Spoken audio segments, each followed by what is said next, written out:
Oui, bonjour, bonsoir. Ça dépend de l'heure à laquelle vous allez suivre cette émission. C'est votre humble serviteur Samuel Ngalamouloumo Akabongo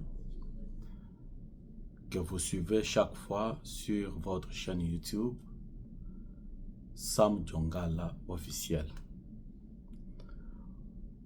Aujourd'hui, c'est une émission qui fait suite à la première émission que vous avez déjà regardée sur les problèmes de salubrité au niveau de notre ville de Kinshasa.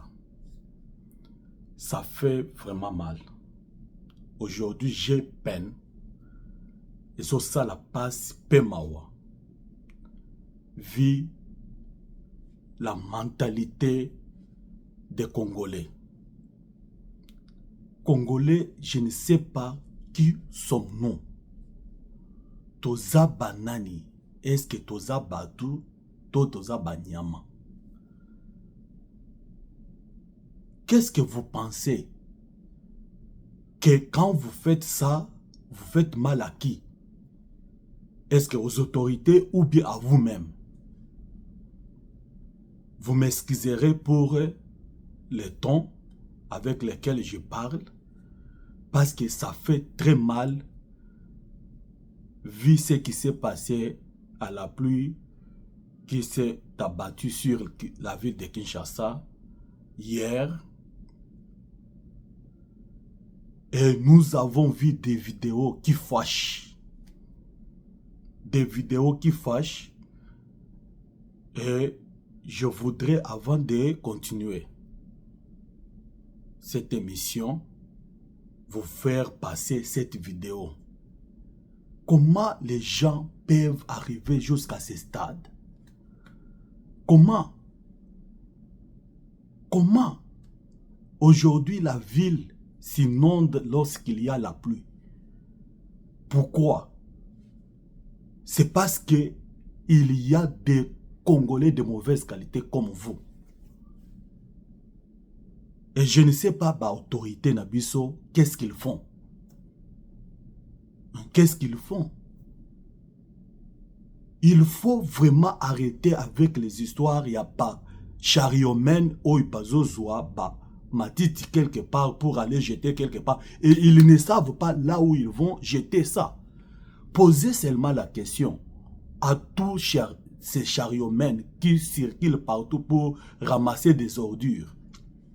Pose-leur des questions. Ils ne vous le diront pas.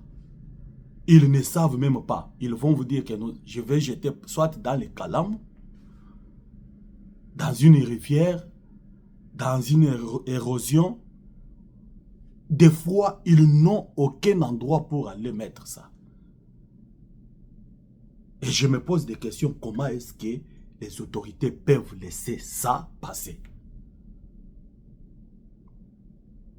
Alors, avant qu'on continue, je voulais vous mettre cette vidéo et revenir après pour que nous puissions parler.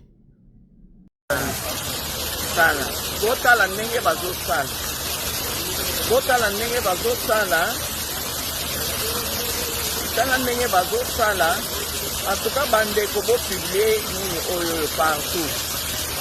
Bota la bato ya putu bato ko lokota qualité na kaka mapango. Bazui les sous ba ko déverser yango na nzela. Il y a des agents de l'ordre à côté, mais tala makambo bazo sala. Tala. Tala. Personne ne peut les inquiéter. Donc baza wana baza libre. Botala ninge qualité ezokende.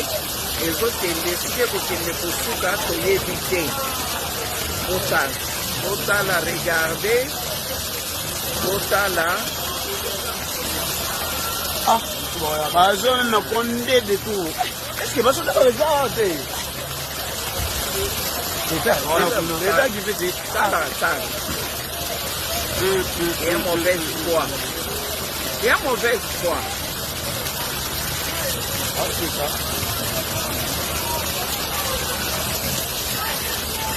Time.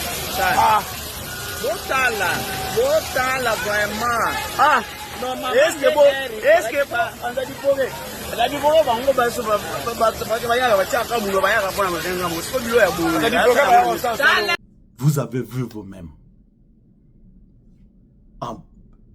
La pluie est bêtée. Qu'est-ce qui se passe? Les gens viennent tranquillement avec leurs chariots remplis des ordures, des déchets, et ils jettent où? Ils jettent dans l'eau. Parce que l'eau jaillissait, et afin que l'eau coule avec les déchets. Alors la seule question où il s'est posée était, et ça, quand je fais ça, les déchets où ils ont kende wapi. Ils ont kende wapi. Vous pensez que ekokende jusqu'où? Je me pose la question. Jusqu'où ça va aller? Hein? Quel est ce peuple-là? Quel est ce peuple qui peut faire ça? Aucun peuple dans le monde peut faire ce qui se passe à Kinshasa. Ce qui se passe au Congo. Aucun peuple. Bandeko, vraiment, où allons-nous? Vous pensez vous faites mal à qui? À Tshisekedi? À la première ministre? Ou bien au gouvernement? Non. Vous vous faites mal. Vous faites mal à vous-même. Parce que lorsqu'il y a inondation, ce sont vos maisons qui inondent. Et des fois, les mêmes déchets là entrent même dans vos maisons. Et quand ça entre dans vos maisons, d'office, ce sont des malarias. La malaria vous attaque. La typhoïde vous attaque. Toutes sortes de maladies vous attaquent. Pourquoi? Parce que vous agissez mal. J'ai vu à Kinshasa, les gens qui sont tout autour, tout au long plutôt des rivières, leurs fosses septiques sont conduites jusqu'au niveau des rivières. Alors qu'est-ce qui se passe? Lorsqu'il pleut, d'office, il y a inondation et les mêmes déchets, tout ce qui se passe là, leur caca rentre dans leur maison, des fois dans les assiettes.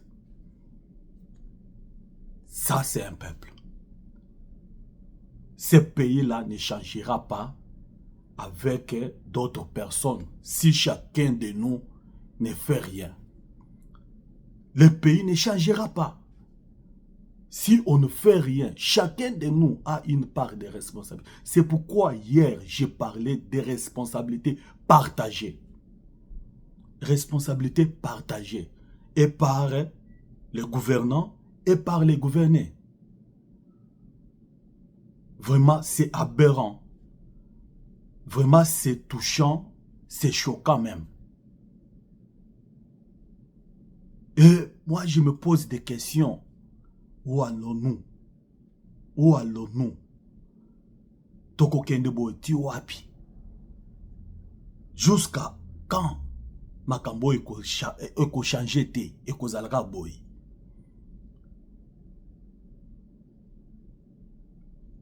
Jusqu'à quand? Les Congolais changer, surtout les Kinois changer. Vous devez changer votre façon de faire. La ville ne peut pas être sale comme elle est.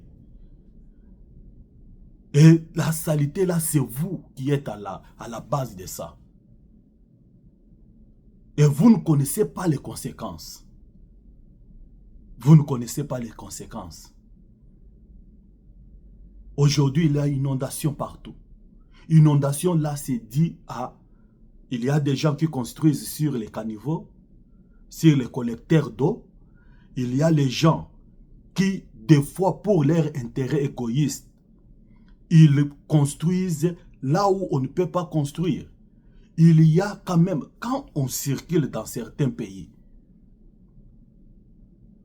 on remarque qu'il y a des endroits qu'on ne peut pas construire. Il y a des endroits appropriés pour la construction. Que fait le ministère de l'urbanisme? Que fait le ministère de l'urbanisme? Pourquoi ce ministère donne des autorisations de bâtir sans même tenir compte des réalités ou bien des cartographies de la ville? Parce que quand vous donnez une autorisation de bâtir, vous devez vous rendre compte que non, sur cet endroit qu'on veut bâtir, il n'y a pas le collecteur d'eau.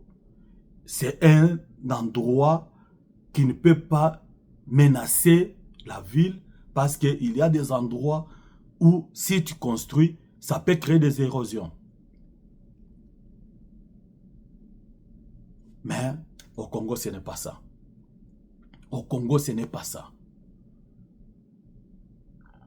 Et puis même nos autorités ne savent pas où se trouvent des caniveaux, où ça ne se trouve pas. Et pourtant, il y a cartographie laissée depuis belges. Pour chaque ville au Congo, il y a cartographie. Il suffit seulement de regarder où est-ce qu'il y avait des collecteurs d'eau. Parce que ça fait des années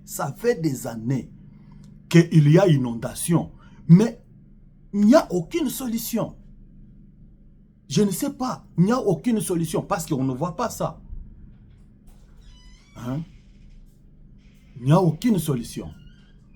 Alors, vraiment, ce qui s'est passé, vraiment, ce n'est pas normal. Ce n'est pas du tout normal ce qui s'est passé. Ou bien ce qui se passe actuellement dans notre pays. Comment est-ce qu'un pays peut rester pendant des années et des années, il y a inondation, et quand il y a une petite pluie seulement, l'inondation c'est partout, et les gens ne se posent pas de questions, pourquoi est-ce qu'il y a inondation? Et qu'est-ce que nous pouvons faire pour éviter cette inondation? Vous allez dire que c'est lié au changement climatique? Non. Est-ce que le changement climatique, c'est seulement pour Kinshasa? C'est seulement pour Congo? Congo-Brazza, il n'y a pas changement climatique? Dans d'autres pays, il n'y a pas changement climatique? Est-ce que les inondations sont autant qu'au Congo? À Kinshasa précisément? Alors pourquoi est-ce que nous ne pouvons pas changer? Pourquoi est-ce que, surtout que la plupart de ceux qui nous dirigent ont passé leur temps à l'extérieur du pays, dans des pays développés. Et pendant que vous êtes là, vous étiez là plutôt, besoin qui tant y a étudier la société pour venir dupliquer ça au niveau du pays. Alors pourquoi? Pourquoi est-ce que vous ne pouvez pas penser à ça? Pourquoi est-ce que vous ne pouvez pas chercher à trouver des solutions aux problèmes? Parce que gérer une cité, c'est trouver aussi solution aux problèmes de cette société-là. Alors, pourquoi vous êtes là? Quand il s'agit des élections, là, vous êtes prêt plutôt à dépenser même des millions, corrompre pour être là. Mais quand vous y arrivez, vous ne faites rien. Vous êtes là, vous vous asseyez, vous êtes là, vous ne faites rien, vous ne vous occupez plus même de la population. Comment est-ce qu'un pays, dans un pays normal, les gens comme les chariots-mènes là, devront être déjà en prison, devront être déjà arrêtés? Et pourquoi est-ce que, parce que vous devez vous poser des questions. Ces gens ici prennent des déchets ménagers dans chaque ville, à travers la ville. Alors lorsqu'ils ils les amènent où? Où est-ce qu'ils amènent ces déchets ménagers?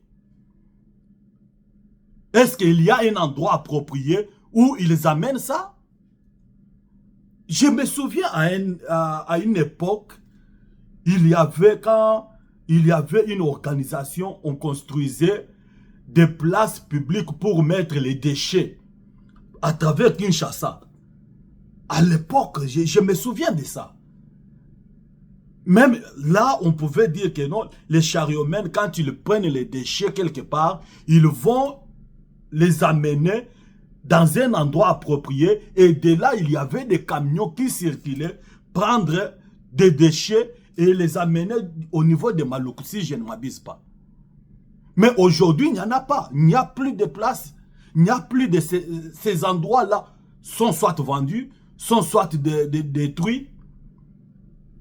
Mais vous laissez les mêmes personnes continuer avec les mêmes jets. Sans vous poser la question, quand ils amènent ces chariots de déchets, où est-ce qu'ils jettent? Ils vont jeter où? Dans des caniveaux. Ils vont jeter ça où? Dans des érosions. Ils vont jeter ça où? Dans des rivières. Alors, parce que les rivières sont maintenant remplies, quand il n'y a plus, directement, c'est l'inondation partout. C'est l'inondation partout. Et vous êtes là, vous ne faites rien. Et dans un autre pays, on peut dire non. Il y a inondation. Pourquoi est-ce qu'il y a inondation? Parce que il y a peut-être des caniveaux qui ne sont pas qui sont bouchés. Alors qu'est-ce que nous devons faire? Déboucher les caniveaux. Ou soit il faut créer ou bien agrandir certaines rivières de sorte que ça puisse, quand il y a l'eau de pluie qui se déverse dans ces rivières-là, il y a facilité que l'eau puisse jaillir. Mais chez nous, ce n'est pas ça. Et chacun est libre. Hein? Chacun est libre. Quel est ce pays-là où chaque personne, chaque individu est libre de faire ce qu'il veut? Dans quel pays sommes-nous? Quel est ce pays-là? Si vous allez même dans des pays africains, la plupart des pays africains, si vous arrivez là, vous trouvez qu'il y a quand même de l'ordre. Mais chez nous, c'est comme si chacun est libre de faire ce qu'il veut. Jusqu'à quand? Jusqu'à quand? Cela va continuer comme ça. Donc, l'adage qui dit qu'après la pluie viennent les bons temps, pour les Quinois, ce n'est plus le bon temps. Donc, après la pluie, d'ailleurs, quand la pluie veut commencer, il faut se précipiter déjà d'aller à la maison parce que vous ne savez pas si après la pluie, si vous allez rentrer chez vous. Ou bien, vous rentrerez, mais tout en nageant. Tout en nageant. Alors achetez-nous seulement des pirogues et tout qu'on sort. Comme ça, on peut commencer à circuler. Après la pluie, on circule dans les pirogues. Hein? Faisons ça. Faisons ça. Ah! Ce n'est pas normal. Ce n'est pas normal. Surtout, ça, c'est de la responsabilité des dirigeants. Les dirigeants ont une grande responsabilité. Parce que si ces chariots-mènes, si ces gens commencent même à jeter des déchets partout, c'est parce qu'il n'y a pas l'autorité de l'État au niveau de la ville de Kinshasa. Si vous allez dans beaucoup d'autres villes du pays, vous allez vous rendre compte qu'il y a quand même de l'ordre. Il y a quand même de la propriété. La ville, quand même, donne l'image d'une ville. Allez à Goma, par exemple. Bien sûr, Goma, avant que Goma soit entre les mains de ses patins. Hein? Allez ailleurs. Dans d'autres villes. Vous allez vous rendre compte que c'est différent. Mais à Kinshasa, c'est quoi? C'est pourquoi il faut avoir quelqu'un qui a de l'autorité à la tête du pays, à la tête de la ville plutôt. Il faut avoir quelqu'un qui a de l'autorité. Je me souviens, pour ceux qui étaient à Kananga, lors quand Claudel Lubaya était gouverneur, je me souviens, quand il est arrivé, il l'a instruit, il l'a imposé à tous les habitants, surtout ceux qui ont des maisons tout au long des grandes artères. Un, de peindre leurs maisons. De deux, entre leurs maisons ou bien la limite de leurs parcelles et la route, ils doivent mettre les pavements. Et la ville était devenue très propre. Pourquoi? Parce qu'il y avait une imposition. Qu'est-ce qui est difficile, par exemple, aujourd'hui? Que le gouverneur de la ville de Kinshasa impose à tous ceux, aux responsables des parcelles, tu es propriétaire d'une parcelle qui est tout autour. Donc, quel que soit l'endroit, devant toi, si on trouve seulement des déchets, des saletés, on t'arrête. Ou bien tu payes des... Quand on t'arrête comme ça, on t'amène au cachot et tu payes des amendes. Si seulement on le fait pour un mois, les choses vont changer. Les choses vont changer. Vraiment, ce n'est pas normal. Ce n'est pas normal du tout. Aujourd'hui, j'ai haussé un peu les tons, parce que trop, c'est trop. Trop, c'est trop.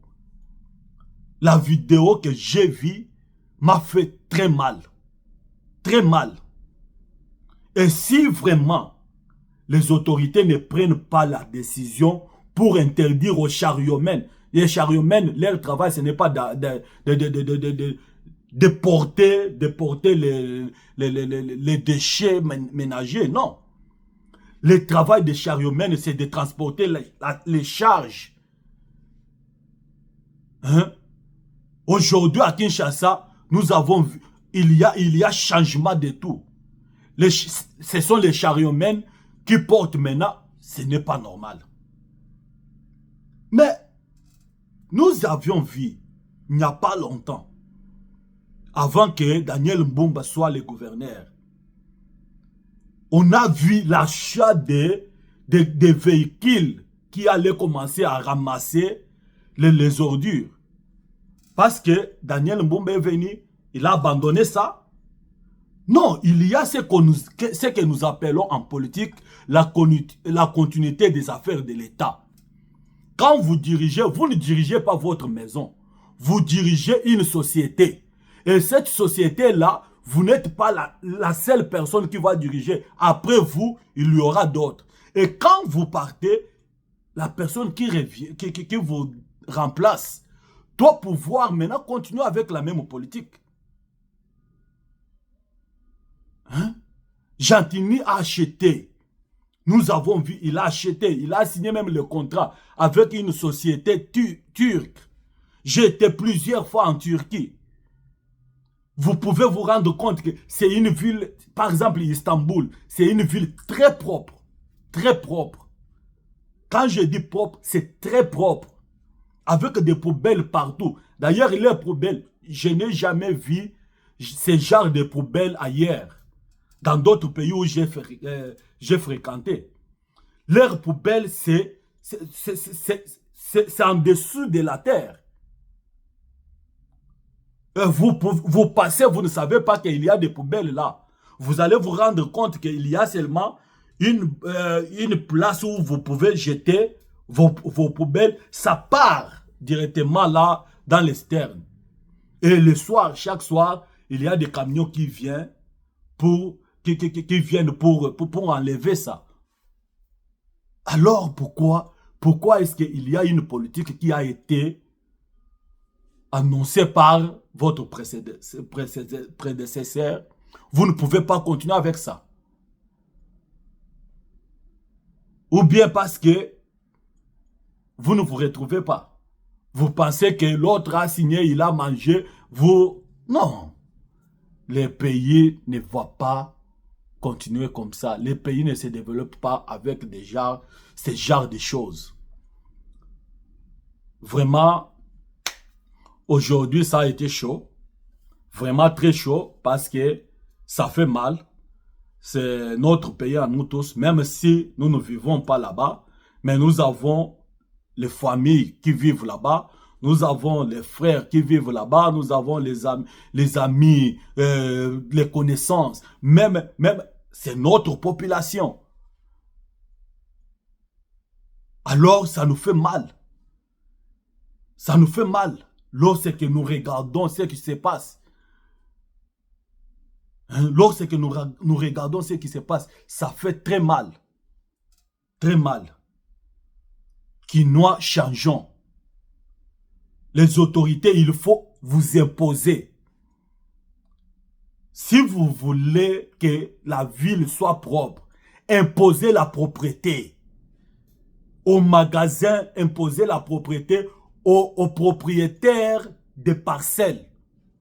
Parce que ce sont eux qui gèrent leurs locataires, ils doivent assumer. Quand je parle, moi, je suis aussi propriétaire de la parcelle. Alors, mais, je sais comment gérer. Alors, changeons. Ce n'est pas normal. C'était chaud. Il faut comprendre. C'est votre humble serviteur Samuel Ngalamoulme qui vous parlait avec tout son cœur, parce que le Congo, c'est notre pays, c'est le seul pays que Dieu nous a donné. Vous savez, Dieu a doté chaque peuple une portion de terre. Et c'est à ce peuple-là de protéger sa terre. Si nous ne prenons pas soin de notre terre, personne autre ne viendra prendre soin d'elle. Aujourd'hui, si Rwanda commence à blaguer avec nous, c'est parce que nous avons montré la lâcheté. Et ils pensent qu'ils peuvent venir gérer notre terre à notre place. Non. Regardez comment est-ce que les autres se battent pour leur dignité. Les autres se battent pour vivre décemment. Mais nous, ce n'est pas ça. Hein? Ce n'est pas ça. Je ne voulais pas être long. C'était une vidéo à chaud que j'ai fait. Parce que les vidéos, j'ai eu plusieurs vidéos. Beaucoup de gens m'ont envoyé plusieurs vidéos. Mais c'est cette vidéo qui m'a plus touché. Fait mal. C'est pourquoi je voulais partager avec vous. Afin que ça puisse vous interpeller. Et que vous changiez quand même. Je vous demande juste de vous abonner. Abonnez-vous afin que nous puissions devenir une grande force. Nous puissions devenir une grande communauté. Je vous dis, il y aura de grandes choses, de bonnes choses et certains projets que nous allons monter ensemble. Peut-être c'est par cette chaîne YouTube et par nos différentes pages sur Instagram, sur Facebook, TikTok et d'autres que nous pouvons partager des idées, que nous pouvons même monter certains projets. Abonnez-vous massivement, je vous en prie, sur notre chaîne YouTube Sam Diongal officiel. Je vous promets de vous revenir d'ici là. Merci, portez-vous bien et surtout que Dieu vous bénisse et que Dieu soit de votre côté. Je vous aime bien. Allez, n'oubliez pas de liker, n'oubliez pas de mettre des cloches de notification afin que vous ne puissiez pas manquer aucune de nos vidéos. Merci et à très bientôt. Ciao.